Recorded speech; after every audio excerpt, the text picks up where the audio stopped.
It is being cleared. There is our pole man, Daryl O'Young, in the red and yellow, white and yellow Chevrolet. What am I talking about? Behind him in the yellow and red Seat is Mikael Nukia, Colin Turkington, Andy Priaulx, Augusto Farfus, third, fourth and fifth. Then Alain Menu, Gabriele Tarquini and Rob Huff completing the top 8. Behind them, a fierce battle in the independence category, and trying to come through all of that from behind is our championship leader, Yvan Muller. 5 red lights, away they go. Let's see how well the point man fails. Turkington is between the front row. Priaulx is going with him, and through into rearguard action will come Farfus as well. Farfus is jammed up behind Nukia, and he's got Tarquini on the back bumper already. Farfus's job is to stick with Tarquini on his back bumper.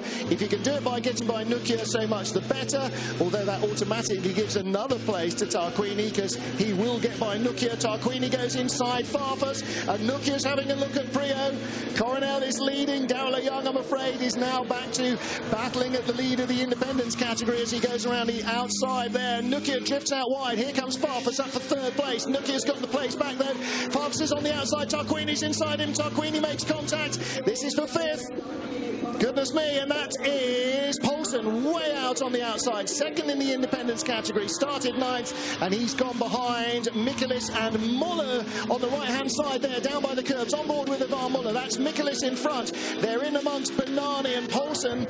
Well, Poulsen's behind them now, but they're up with Bennani, who was in 18th place, so not an awful lot of progress yet as the Frenchman goes by. Farfus now behind the Chevrolets in 6th position.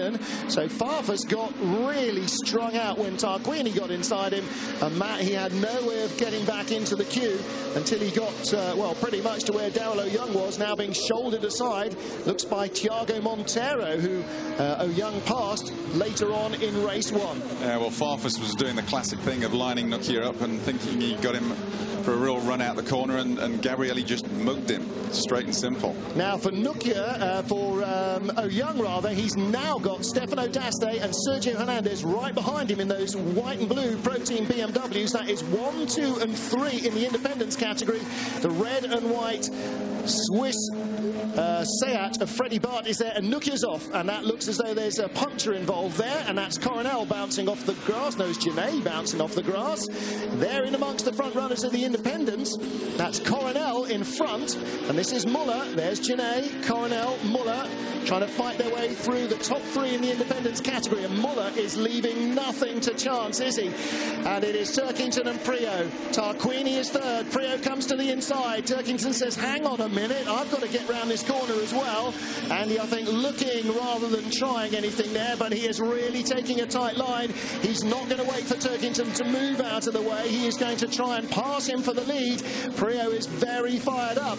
He knows that with Muller out of the points, it's a golden opportunity, Matt, and he can't let it go by. Into 3 rather. He goes down the inside. He has the lead that he wanted, and I don't think that was a gimme on behalf of Colin Turkington either. I think Priaulx took rather than was given the lead. Yeah, and just the placement of his car was, you could see through turn 1, whether it's his familiarity with the circuit or what, his car's working really well. He's you can see it'd be good now for Colin to drop into Andy's wheel tracks and just see if he can. I mean, he'll learn so much through this weekend for if they come back next year. Absolutely, and that is the target for West Surrey and for the eBay Motors team. They are looking at trying to put an entire championship together next year in the World Championship, and that would just be a great addition to the field. They already have been for the 3 race weekends they've been here, and it'd be great to have another real quality team in the World Championship. So Priaulx leads Turkington, Tarquini in 3rd, and Turkington is not now going to be rear gunner for Priaulx. He is going to be gunning for 2nd place for himself and possibly a win if it might come, and he's not going to want to let Gabriele Tarquini through. Meanwhile, Yvan Muller there. Well, let's have a look at the restart. Oh, a very slow getaway at the back from Michaelis, but at the front, Turkington went straight through the gap. Daryl O'Young did not close it down. He did not want to get caught in anybody else's accident, Matt, and that was, well, wise driving, I think, from O'Young, not to be trying to chop everybody off behind him. Yeah, Farfus just got boxed in here. If he went to the inside, he could have got sandwiched against the wall. If he went to the outside, he was going to be in trouble there. So it was And another brilliant start from Tarquini. He can get that Seat off the line at least as quickly as the BMWs can. He can outstart just about anybody in the field, Gabrielli.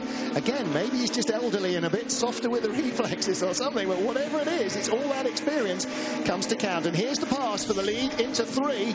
I tell you what, if Turkington was handing that over, they did it very, very close. I think